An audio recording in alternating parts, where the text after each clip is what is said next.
Señor, ¿usted podría comprarme? Mi papá quiere venderme y tengo miedo, le dijo el niño al apache con la voz quebrada. Cuando el apache solitario escuchó esas palabras desesperadas, sintió que algo se rompía dentro de su pecho endurecido por años de soledad. Lo que él respondió en ese momento cambiaría sus destinos para siempre. Hola, mi querido amigo. Soy Ricardo Rodríguez, el narrador de Sueños y Destinos. Antes de comenzar, te invito a suscribirte a nuestro canal y cuéntame, ¿desde qué ciudad nos estás viendo? Un fuerte abrazo y disfruta la historia.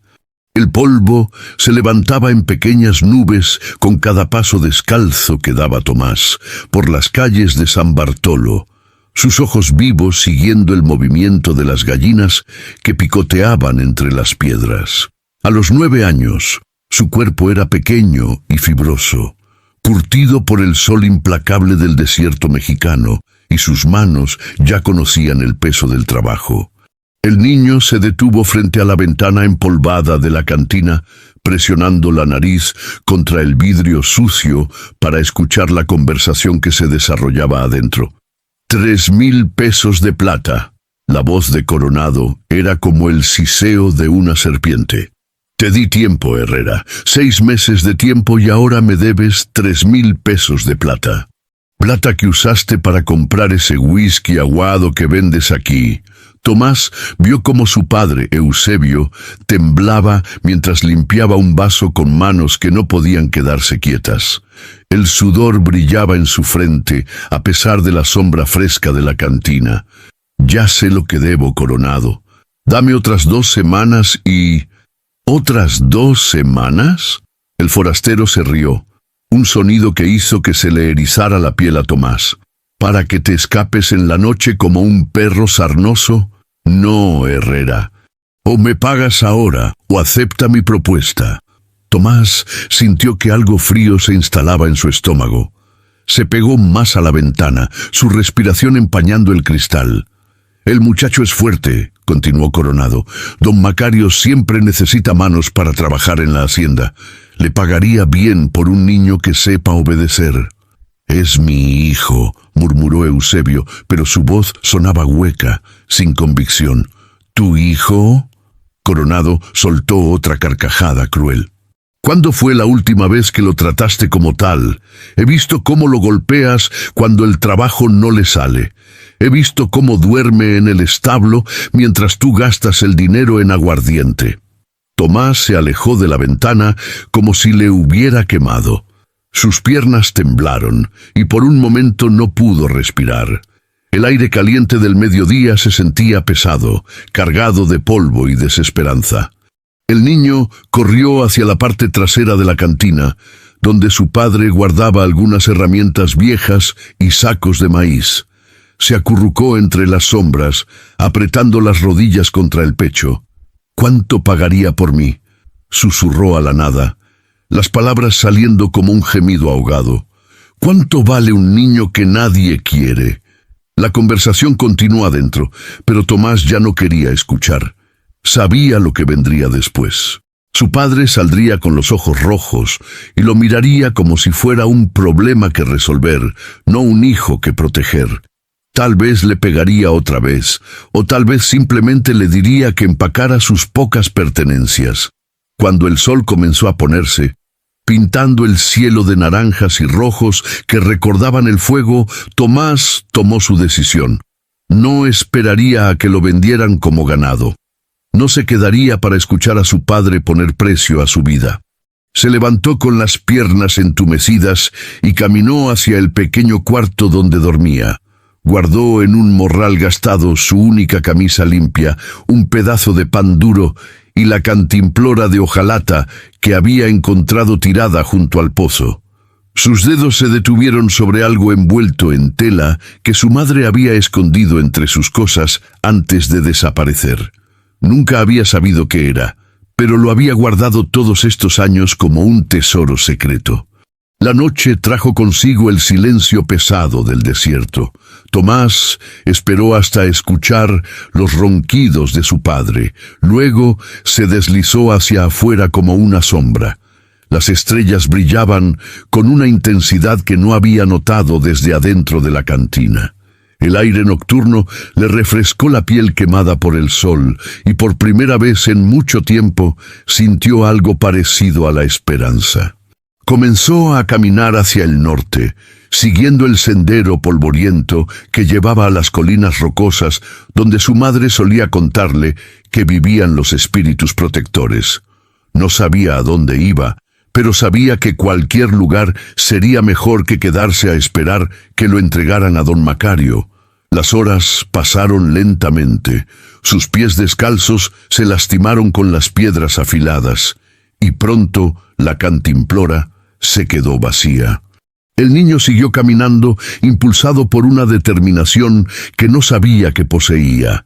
Cuando el sol del amanecer comenzó a calentar la tierra seca, Tomás ya estaba lejos de San Bartolo, perdido en un paisaje de rocas rojas y cactus espinosos. Fue el agotamiento lo que finalmente lo venció. Sus piernas se doblaron y cayó sobre la arena caliente, jadeando como un animal herido. El sol le golpeaba la cabeza sin misericordia y su boca se sentía llena de algodón seco. Las lágrimas que quiso derramar no llegaron.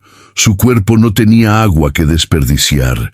«Mamá», murmuró al aire que ardía, «no sé qué hacer, no sé a dónde ir». Cerró los ojos, sintiendo que la conciencia se le escapaba como arena entre los dedos. Fue entonces cuando escuchó el sonido de cascos sobre piedra, lento y cauteloso. Nahuel había estado siguiendo el rastro de un venado herido cuando vio las huellas pequeñas en la arena. Huellas de un niño que caminaba sin rumbo, tambaleándose.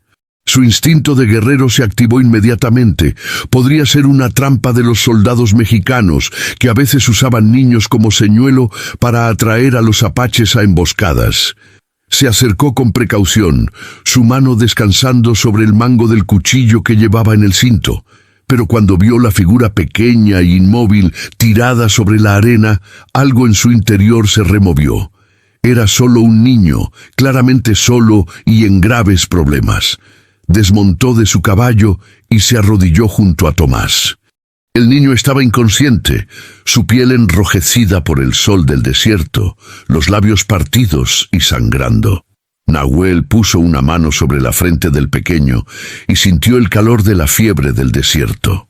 «Niño», dijo suavemente en español, «¿puedes oírme?» Tomás abrió los ojos lentamente, parpadeando contra la luz brillante. Cuando vio el rostro del apache inclinado sobre él, no sintió miedo.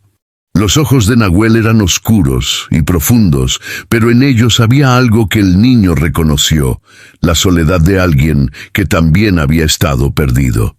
«¿Está usted aquí para llevarme de vuelta?», preguntó Tomás con voz ronca. Nahuel frunció el ceño. «¿De vuelta a dónde?» «A San Bartolo con mi papá».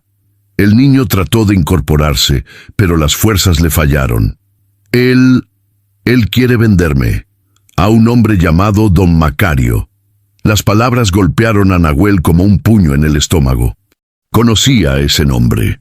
Don Macario era conocido en toda la región por adoptar niños huérfanos o abandonados, llevándolos a su hacienda donde trabajaban como esclavos no declarados. Nahuel había perdido a su propia familia en una incursión ordenada por ese mismo hombre años atrás. «¿Cuánto pagaría por mí?», preguntó Tomás, sus ojos grandes y cansados fijos en el rostro del apache. «Mi papá dice que no valgo ni el maíz que como». Algo dentro de Nahuel se quebró. La pregunta del niño era tan directa, tan desesperadamente honesta, que cortó a través de todas las defensas que había construido alrededor de su corazón durante años de soledad.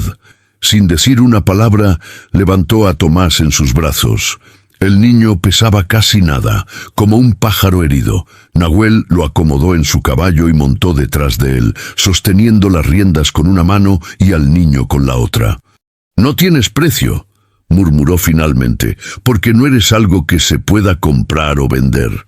Tomás se recostó contra el pecho del apache, sintiendo por primera vez en años el calor de alguien que lo protegía. No entendía completamente las palabras, pero entendía el tono. Era el tono que usaba su madre antes de desaparecer, suave y lleno de una ternura que había creído perdida para siempre. Nahuel llevó al niño hacia las colinas del norte, a una cueva escondida entre las rocas donde había establecido su refugio. El lugar era simple pero funcional: pieles de animal para dormir, ollas de barro para cocinar y hierbas medicinales colgando de las paredes rocosas. Era el hogar de un hombre que había aprendido a vivir solo, pero que nunca había olvidado cómo cuidar a otros. Mientras Tomás dormía sobre las pieles suaves, Nahuel preparó un té de hierbas que ayudaría con la deshidratación y las quemaduras del sol. El apache había aprendido los secretos de la medicina del desierto de su abuela, una mujer sabia que decía que las plantas tenían alma propia y solo ayudaban a quienes las respetaban. Cuando Tomás despertó, la cueva estaba iluminada por la luz dorada del atardecer que se filtraba a través de la entrada. El aroma de algo que se cocinaba le hizo darse cuenta de lo hambriento que estaba. Nahuel estaba sentado junto a un pequeño fuego, removiendo algo en una olla de barro. ¿Tienes hambre?, preguntó el apache sin voltear a verlo. Tomás asintió, aunque su garganta seguía demasiado seca para hablar. Nahuel le sirvió un caldo caliente en un cuenco de madera y se lo dio con cuidado. El primer sorbo quemó la garganta del niño, pero el segundo supo a salvación. ¿Por qué me ayuda?, preguntó Tomás finalmente. Nahuel se quedó en silencio por un largo momento, mirando las llamas que danzaban frente a él. Porque una vez, hace mucho tiempo, alguien me ayudó cuando más lo necesitaba. ¿Y qué pasó con esa persona? La perdí, respondió simplemente, como he perdido a muchos. Esa noche, mientras Tomás dormía profundamente por primera vez en meses, Nahuel se quedó despierto escuchando los sonidos del desierto. El viento que susurraba entre las rocas, el ulular lejano de una lechuza, el crujir de la madera que se enfriaba. Pero por encima de todo, escuchaba la respiración tranquila del niño. Un sonido que despertó en él recuerdos de cuando él mismo había sido padre, antes de que la guerra le arrebatara todo. Había pensado dejar al niño en el pueblo más cercano, pero ahora sabía que no podía hacerlo. No mientras don Macario siguiera buscándolo. No mientras hubiera hombres como Eusebio dispuestos a vender a sus propios hijos para pagar deudas de juego. Al amanecer, mientras preparaba café sobre las brasas del fuego de la noche anterior, Nahuel tomó una decisión que cambiaría ambas vidas para siempre. Cuidaría del niño, al menos hasta que fuera lo suficientemente grande para cuidarse solo. No era mucho, pero era más de lo que Tomás había tenido en años. Los problemas llegaron antes de lo que Nahuel había esperado. 3 días después de encontrar a Tomás, el apache vio las columnas de polvo que se levantaban en el horizonte. Jinetes, muchos jinetes, moviéndose en un patrón organizado que hablaba de una búsqueda sistemática. «Quédate aquí», le dijo a Tomás, «y no hagas ruido». El niño asintió, sus ojos grandes llenos de un miedo que Nahuel reconoció inmediatamente. Era el miedo de alguien que había aprendido demasiado joven que el mundo podía ser un lugar cruel e impredecible. Nahuel se deslizó hacia la entrada de la cueva y se escondió entre las rocas, observando a los jinetes que se acercaban. Reconoció la figura de Eusebio inmediatamente. El hombre cabalgaba encorvado, como si llevara un peso invisible sobre los hombros. Pero no venía solo. 2 hombres lo acompañaban, hombres con la ropa y las armas de los empleados de don Macario. «¡Tiene que estar por aquí!», gritaba Eusebio, su voz quebrada por la desesperación. «Las huellas van hacia estas colinas». Uno de los hombres de Macario, un tipo alto con una cicatriz que le cruzaba la mejilla izquierda, se rió con desprecio. «Tu hijo no vale la molestia de esta búsqueda, Herrera. Don Macario solo lo quiere porque le debes dinero». «Es solo un niño», murmuró Eusebio. «Exacto. Un niño que trabajará gratis hasta que pague tu deuda. Si es que vive tanto tiempo». Nahuel sintió que la rabia se encendía en su pecho como un fuego. Conocía la reputación de don Macario. Los niños que entraban a su hacienda raramente salían, y los que lo hacían llevaban en los ojos la mirada vacía de quienes habían visto demasiado sufrimiento. Los jinetes pasaron cerca de la cueva sin detectarla. Nahuel había elegido bien el escondite. Las rocas creaban sombras confusas que engañaban a los ojos, y la entrada era prácticamente invisible desde abajo. Pero sabía que volverían. Don Macario era persistente cuando quería algo, y aparentemente quería mucho a Tomás. Cuando los jinetes se alejaron, Nahuel regresó al interior de la cueva. Tomás estaba exactamente donde lo había dejado, pero sus manos temblaban ligeramente. ¿Era mi papá?, preguntó el niño. Nahuel asintió. Pero no venía solo. ¿Van a llevarme con don Macario? No, si puedo evitarlo. Esa noche, mientras empacaban sus pocas pertenencias, Nahuel explicó su plan. Tendrían que mudarse más hacia el norte, a territorio más peligroso, donde los hombres de Macario no se atreverían a seguirlos. Era arriesgado, pero era su única opción si querían permanecer libres. ¿Y si no lo logramos?, preguntó Tomás mientras enrollaba su pequeña manta. Nahuel se detuvo en sus preparativos y miró al niño. En esos pocos días, Tomás había comenzado a recuperar algo de color en las mejillas, y sus ojos ya no tenían esa mirada vacía de quien ha perdido toda esperanza. Era un cambio pequeño, pero significativo. Lo lograremos, dijo finalmente, porque ahora somos una familia, aunque sea pequeña.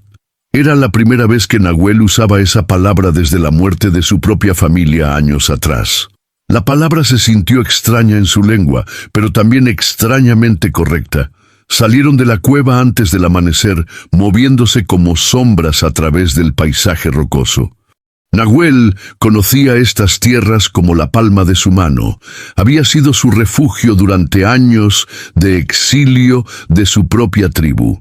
Cada arroyo escondido, cada paso entre las montañas, cada cueva que podía servir de refugio temporal. Pero mientras viajaban hacia el norte, ambos sabían que la vida se estaba volviendo más complicada. Los hombres de Macario no se rendirían fácilmente, y el territorio hacia el que se dirigían era conocido por sus peligros. Bandidos, soldados y tribus hostiles que no distinguían entre apaches amistosos y enemigos. Fue durante una de estas travesías nocturnas que se cruzaron con alguien que cambiaría sus vidas una vez más. La lluvia comenzó como una llovizna ligera que apenas molestaba, pero pronto se convirtió en un aguacero que convertía los senderos en ríos de lodo. Nahuel y Tomás buscaron refugio bajo una formación rocosa, pero el viento empujaba el agua hacia todos los rincones, empapándolos hasta los huesos. «Hay una cabaña ahí abajo», murmuró Nahuel, señalando hacia el valle a través de la cortina de lluvia.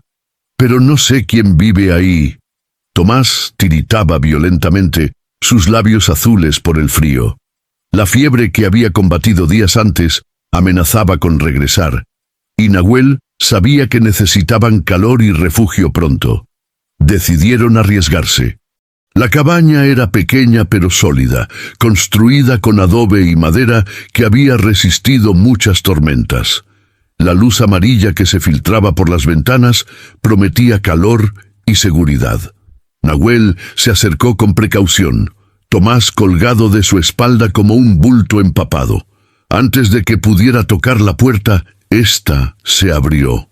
Clara los estudió durante un largo momento antes de hablar.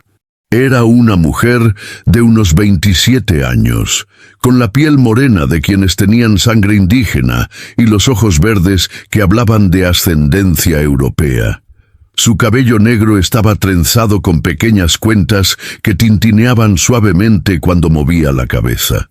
Vestía un rebozo tejido a mano sobre un vestido simple pero limpio. «¿Apache?», preguntó, dirigiéndose a Nahuel en español.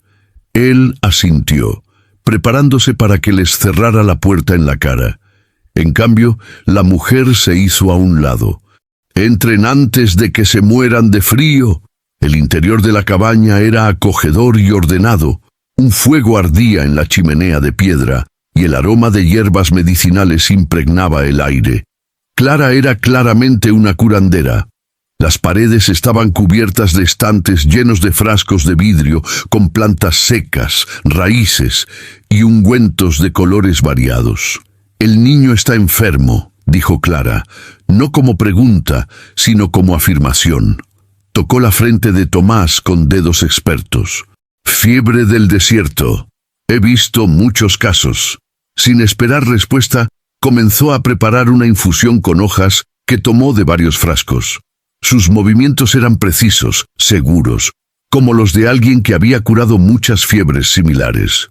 «¿Por qué nos ayuda?», preguntó Nahuel, desconfianza natural de años de persecución coloreando su voz. Clara lo miró por encima del hombro mientras hervía agua en una olla de hierro. «Porque es lo correcto. Y porque hace mucho tiempo alguien ayudó a mi hermano cuando yo no pude». Había algo en su tono que sugería una historia dolorosa, pero Nahuel no presionó.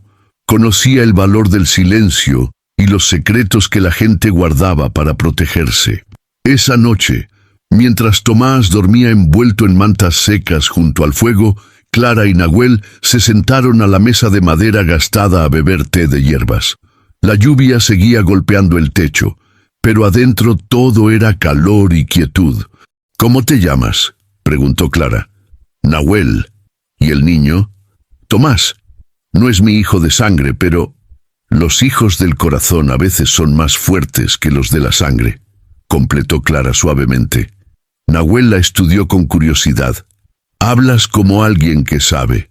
Tuve un hermano pequeño una vez, Miguel. Era hijo de mi padre, pero no de mi madre». Clara revolvió el té con una cuchara de madera, sus ojos perdidos en recuerdos dolorosos. «Mi padre era sacerdote, aunque nunca lo admitió públicamente. Mi madre era apache de la banda de Victorio. Miguel era hijo de una criada mestiza que trabajaba en la misión». «¿Qué pasó con él?». «Se enfermó cuando tenía 8 años. Fiebre, como la de tu Tomás. Yo era muy joven, no sabía tanto de medicina como ahora. Lo llevé al pueblo, pensando que el médico blanco podría ayudarlo mejor que yo». La voz de Clara se quebró ligeramente. «El médico se negó a tratarlo porque era solo un mestizo bastardo». Nahuel sintió que la familiar rabia se encendía en su pecho. Conocía muy bien la crueldad casual con que los blancos trataban a cualquiera que consideraran inferior. «Miguel murió esa noche en mis brazos, mientras yo le rogaba a Dios que lo salvara». Clara se limpió los ojos con el dorso de la mano. «Desde entonces, juré que nunca negaría ayuda a ningún niño que la necesitara». «¿Y tu padre?». «Murió poco después. Algunos dicen que de pena, otros que de vergüenza. La iglesia lo había excomulgado cuando descubrieron que tenía hijos. Yo me quedé sola, demasiado india para los blancos, demasiado blanca para los indios». Ahora Nahuel entendía la soledad que había visto en los ojos de Clara cuando abrió la puerta. Era la misma soledad que él cargaba, la de alguien que vivía entre mundos sin pertenecer completamente a ninguno. «¿Por qué vives aquí, tan lejos de todo?». «Porque aquí puedo ayudar a la gente sin que me hagan preguntas. Los vaqueros vienen cuando sus caballos están enfermos. Las mujeres del pueblo vienen cuando necesitan hierbas para…». Se detuvo, sonrojándose ligeramente, «para cosas que no pueden discutir con el médico blanco. Y a veces aparecen apaches heridos o niños perdidos en la tormenta». Al día siguiente, la lluvia había parado, pero el cielo seguía gris y amenazante. Tomás se despertó con menos fiebre, aunque aún débil. Clara insistió en que se quedaran al menos otro día para asegurarse de que el niño estuviera completamente recuperado. Fue durante ese día que llegaron noticias preocupantes. un vaquero solitario se acercó a la cabaña buscando medicina para su caballo cojo. Mientras Clara examinaba al animal, el hombre mencionó casualmente que había visto jinetes preguntando por un niño desaparecido. Decían que era hijo de un cantinero de San Bartolo, contó el vaquero, mientras Clara aplicaba ungüento a la pata de su caballo. Ofrecían 20 pesos de plata por información. Nahuel y Clara intercambiaron miradas tensas. 20 pesos era una fortuna para la mayoría de la gente en estas tierras. Era suficiente dinero para convertir a cualquiera en traidor. ¿Dijeron hacia dónde se dirigían?, preguntó Clara con voz casual. Hacia el norte, creo. Preguntaban en todas las rancherías. Esa noche, después de que el vaquero se fuera, los tres se sentaron alrededor del fuego a discutir sus opciones. Tomás había estado callado todo el día, claramente afectado por la noticia de que lo seguían buscando. «Podría esconderlos aquí», ofreció Clara. «Por un tiempo, al menos». Nahuel negó con la cabeza. «No podemos ponerte en peligro. Si nos encuentran aquí, entonces nos vamos juntos», dijo Clara simplemente. Los dos adultos la miraron sorprendidos. Tomás levantó la cabeza del libro de hierbas medicinales que había estado hojeando. «¿Juntos?», preguntó Nahuel. «¿Por qué no? Hace años que vivo aquí sola. Tal vez sea hora de un cambio». Clara miró a Tomás con una sonrisa suave. «Y el niño necesita a alguien que sepa de medicina. El desierto es peligroso». Tomás se acercó a Clara tímidamente. «¿De verdad vendría con nosotros?». «Si me quieren». Por primera vez desde que había huido de San Bartolo, Tomás sonrió de verdad. Era una sonrisa pequeña, pero iluminó toda su cara. «Entonces nos vamos mañana al amanecer», decidió Nahuel. «Hacia el territorio apache del norte. Conozco gente allí que nos ayudará».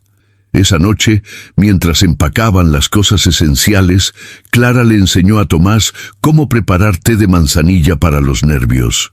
El niño la observaba con atención, memorizando cada movimiento como si su vida dependiera de ello. «¿Por qué me enseña esto?», preguntó.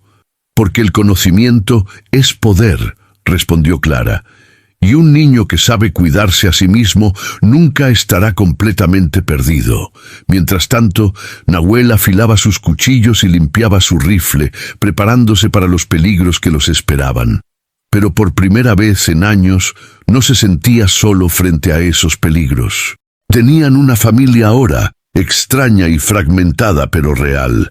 Lo que no sabían era que esa misma noche Eusebio estaba siendo interrogado por los hombres de don Macario en la cantina de San Bartolo, y que las noticias de su pequeña familia improvisada ya habían llegado a oídos de personas muy peligrosas.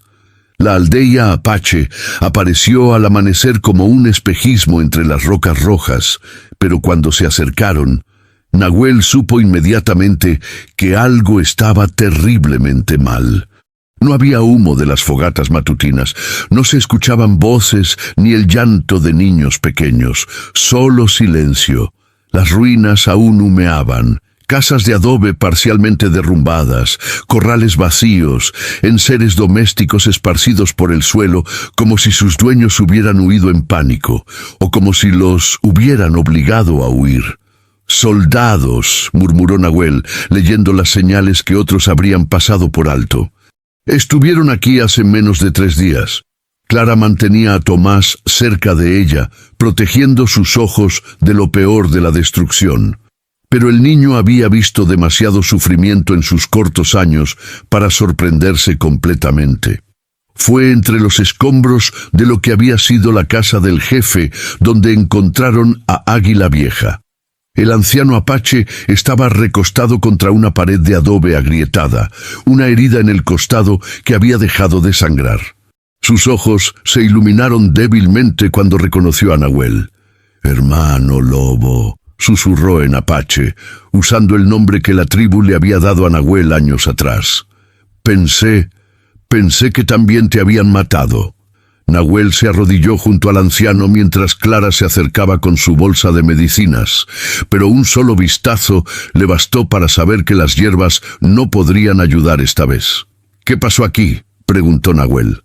Vinieron al amanecer soldados con las armas de los blancos.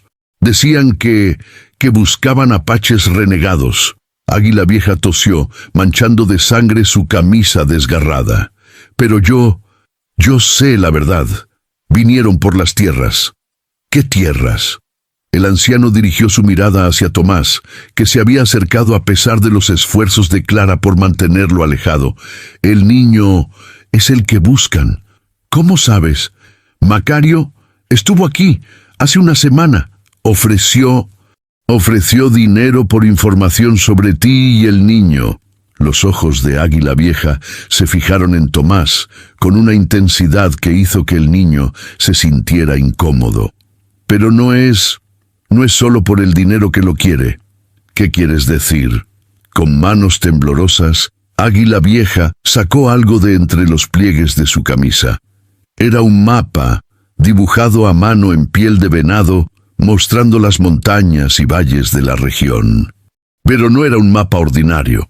Estaba marcado con símbolos y señales que Nahuel reconoció como indicadores de derechos de tierra y fronteras de propiedades.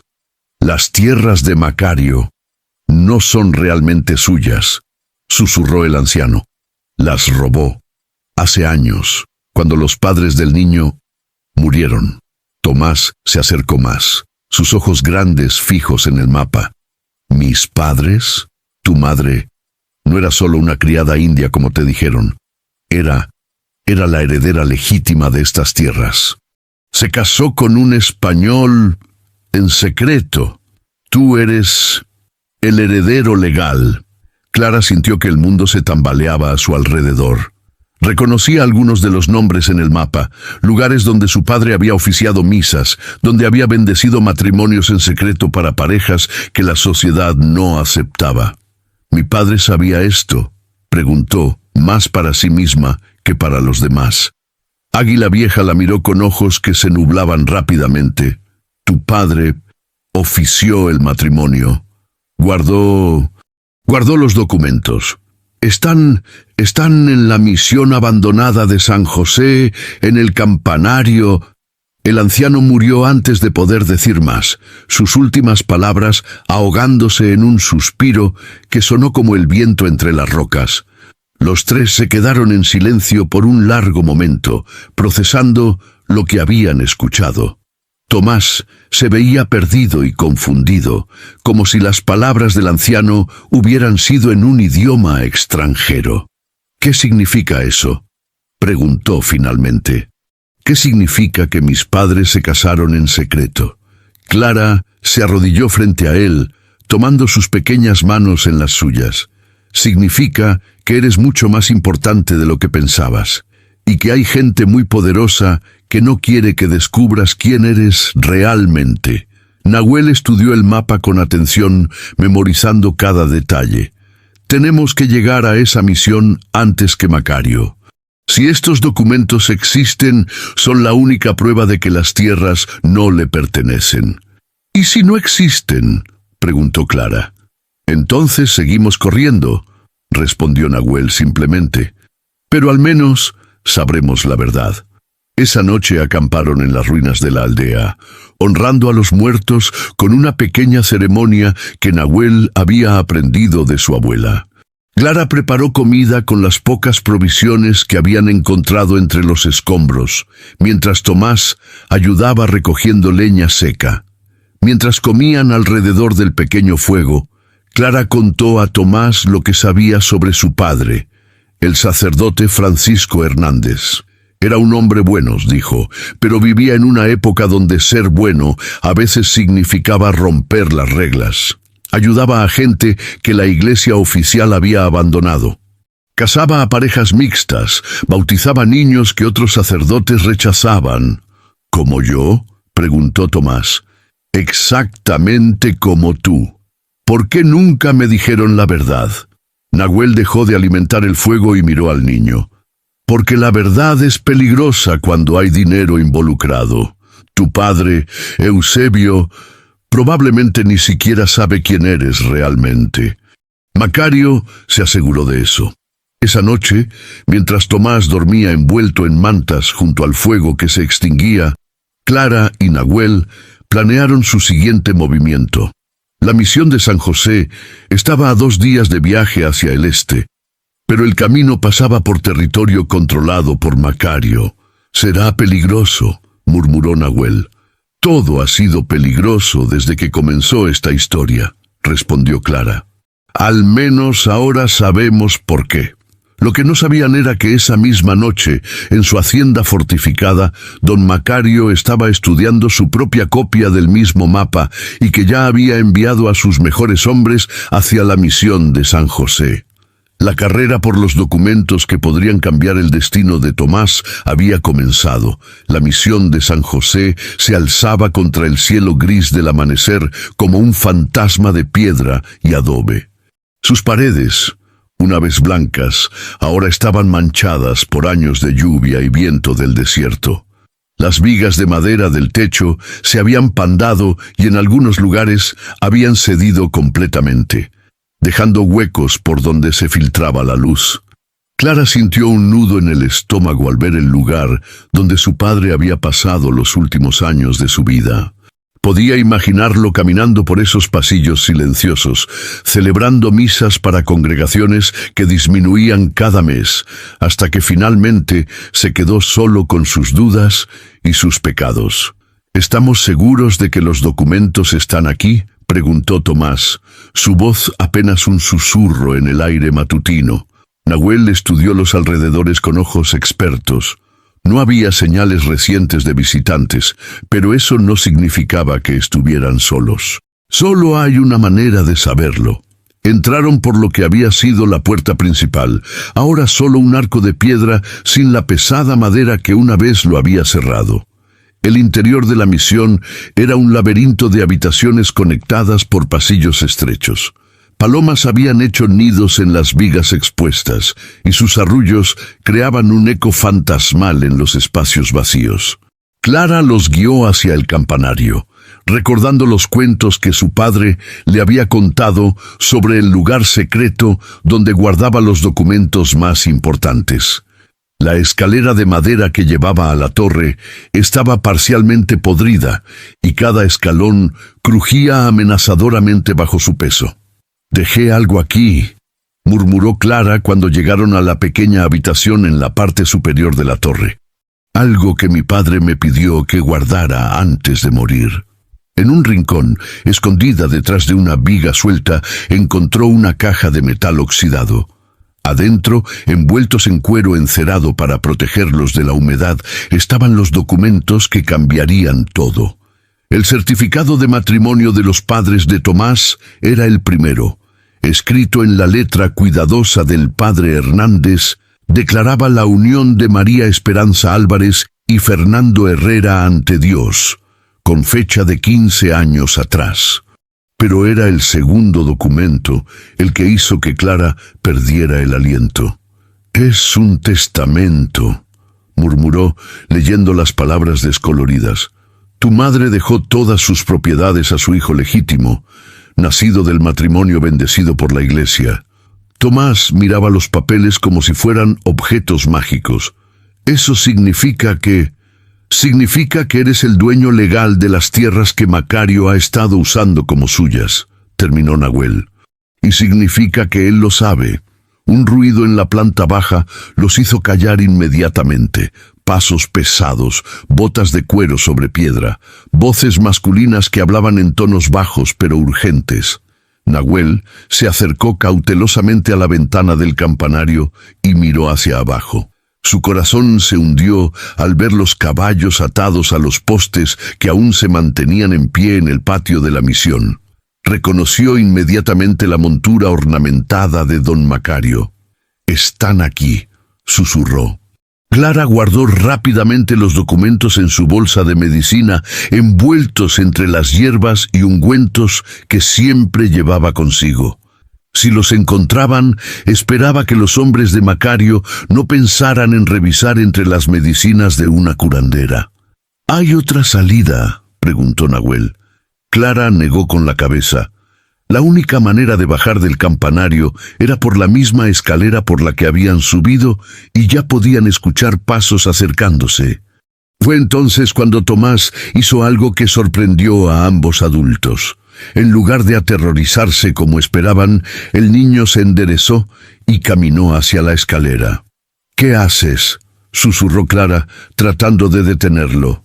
«Voy a enfrentarlos», dijo Tomás con una calma que no concordaba con sus 9 años. «Es mi problema. No deberían meterse ustedes». Antes de que pudieran detenerlo, había comenzado a bajar la escalera.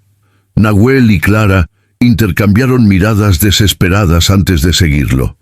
En la nave principal de la misión, don Macario esperaba con 3 de sus hombres. Era un hombre corpulento de unos 50 años, con el bigote gris cuidadosamente recortado y la ropa cara que proclamaba su riqueza a cualquiera que lo viera. Sus ojos pequeños y astutos se fijaron inmediatamente en Tomás cuando el niño apareció en la escalera. «Así que aquí está el heredero perdido», dijo Macario con una sonrisa que no llegaba a sus ojos. «¿Sabes quién soy, muchacho?» «Sé que es usted, don Macario», respondió Tomás, su voz temblando ligeramente pero sin retroceder. «Y sé que quiere comprarme de mi papá». «¿Comprar?» Macario se rió, un sonido desagradable que rebotó en las paredes de piedra. «No necesito comprarte, niño. Legalmente ya eres mío». «¿Qué quiere decir?» «Tu padre firmó un contrato hace una semana. Pagué sus deudas y a cambio, él me entregó la custodia de su hijo. Todo muy legal, todo muy apropiado». Clara bajó la escalera detrás de Tomás, seguida por Nahuel. Los hombres de Macario inmediatamente tensaron las manos sobre sus armas, pero su jefe los detuvo con un gesto. «Ah, y aquí están los secuestradores», continuó Macario con falsa cordialidad. «La curandera mestiza y el apache renegado. Los he estado buscando». «El niño vino con nosotros por voluntad propia», dijo Clara, colocándose protectoramente frente a Tomás. «Eso será para que lo decida un juez, si es que llegan a ver un juez». La amenaza en la voz de Macario era clara. Fue entonces cuando Tomás dio un paso adelante, sacando algo de su bolsillo. Era el paquete envuelto en tela que había guardado desde que huyó de San Bartolo, el último regalo de su madre. «¿Esto le serviría?», preguntó, desenvolviéndolo lentamente. Adentro había una cadena de oro con un medallón que llevaba grabado el escudo de armas de la familia Álvarez. Era la prueba final de que María Esperanza había sido mucho más que una simple criada. La expresión de Macario cambió inmediatamente. Sus ojos se fijaron en el medallón con una codicia que no pudo ocultar. «Dámelo», ordenó, extendiendo la mano. «No», dijo Tomás simplemente, «te dije que me lo dieras». «Y yo le dije que no». El niño cerró su puño alrededor del medallón y miró directamente a los ojos de Macario. Por primera vez en su vida, no sintió miedo frente a un adulto poderoso. Tenía algo que el hombre quería desesperadamente, y eso le daba poder. «¿Sabes qué le pasó a tu madre?», preguntó Macario, con voz suave y peligrosa. «Sé que usted la mató», respondió Tomás, las palabras saliendo antes de que su mente consciente pudiera detenerlas. El silencio que siguió fue pesado como una losa de piedra. Incluso los hombres de Macario parecían sorprendidos por la acusación directa. «Esa es una acusación muy seria para un niño», dijo Macario finalmente. «¿Es mentira?». Macario no respondió directamente. En lugar de eso, hizo una seña a sus hombres. «Tómenlos. Los llevaremos de vuelta a la hacienda y allí decidiremos qué hacer con ellos». Fue entonces cuando el primer disparo rompió el silencio de la mañana. El disparo había venido de afuera de la misión, seguido inmediatamente por gritos y el sonido de caballos relinchando nerviosamente. Uno de los hombres de Macario corrió hacia la entrada sacando su pistola. «¡Patrón! Hay más gente afuera», don Macario maldijo entre dientes. «¿Cuántos? No puedo ver bien, pero...». Otro disparo, este más cerca. El hombre en la entrada se desplomó con un grito de dolor, agarrándose el hombro.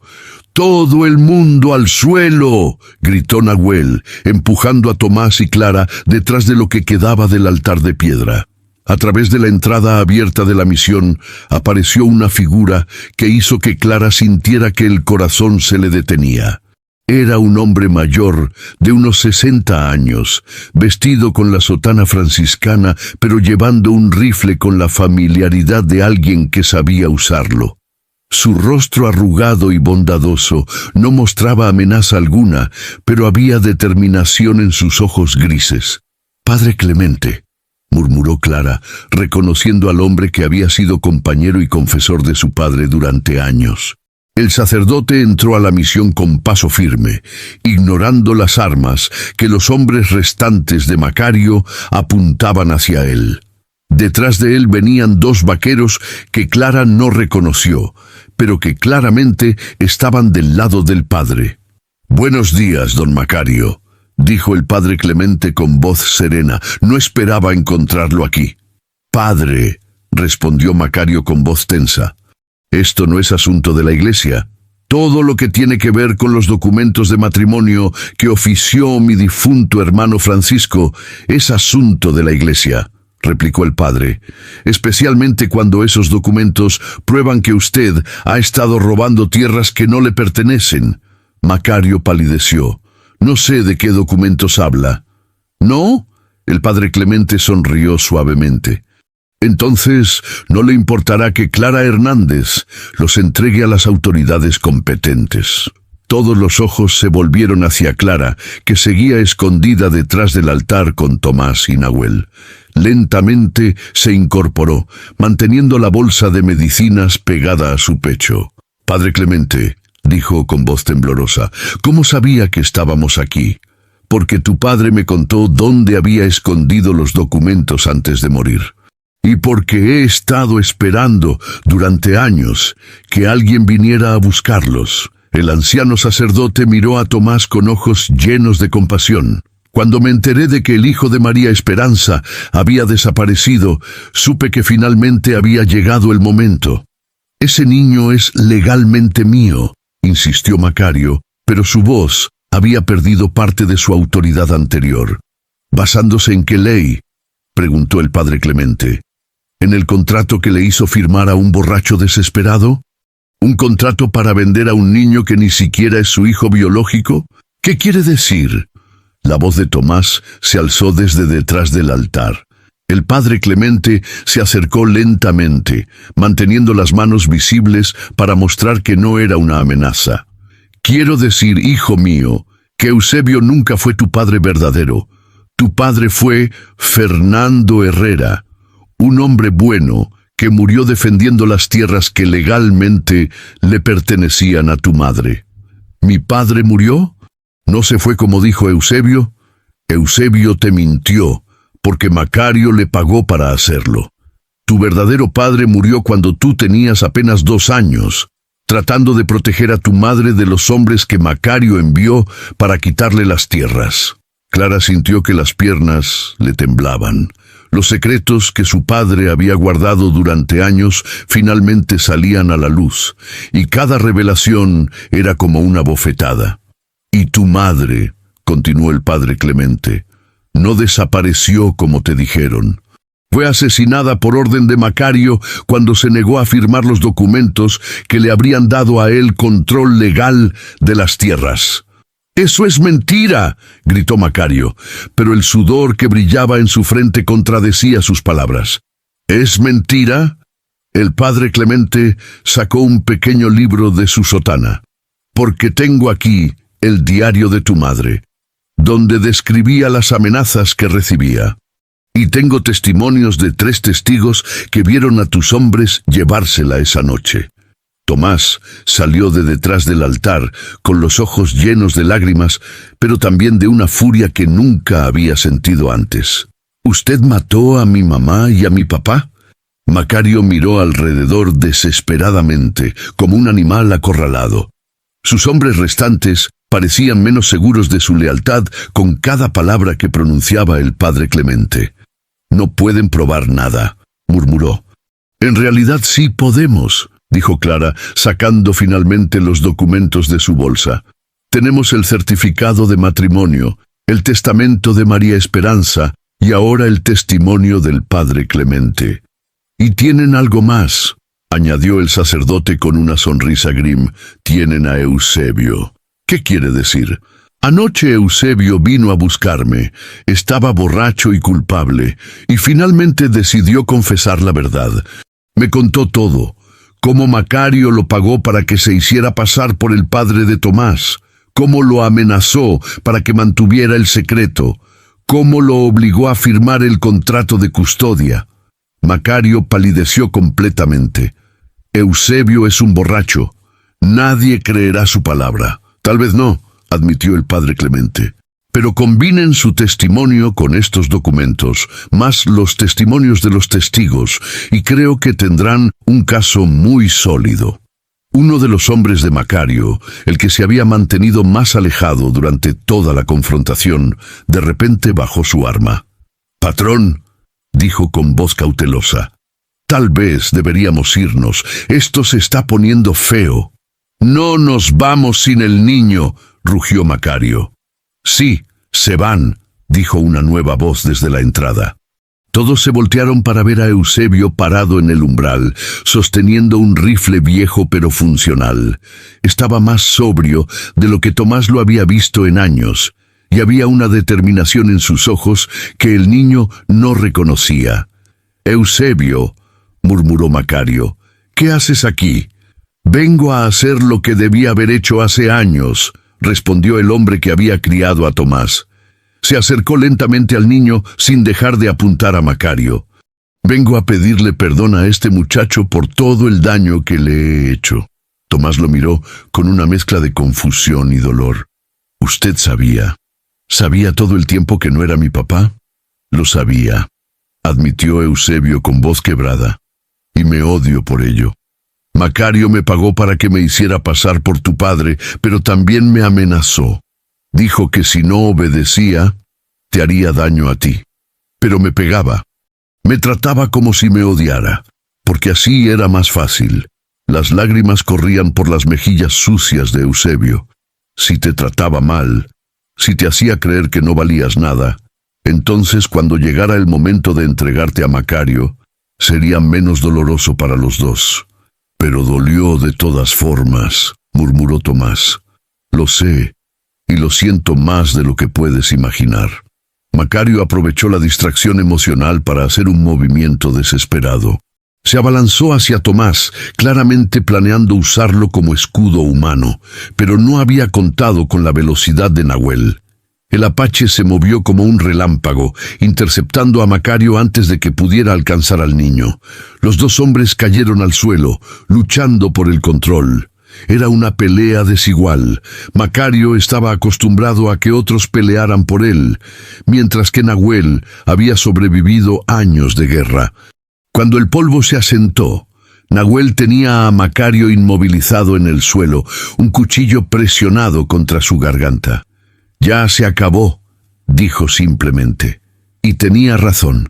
Los hombres restantes de Macario habían bajado sus armas, claramente sin deseos de luchar contra tantos oponentes por un jefe que acababa de intentar usar a un niño como escudo.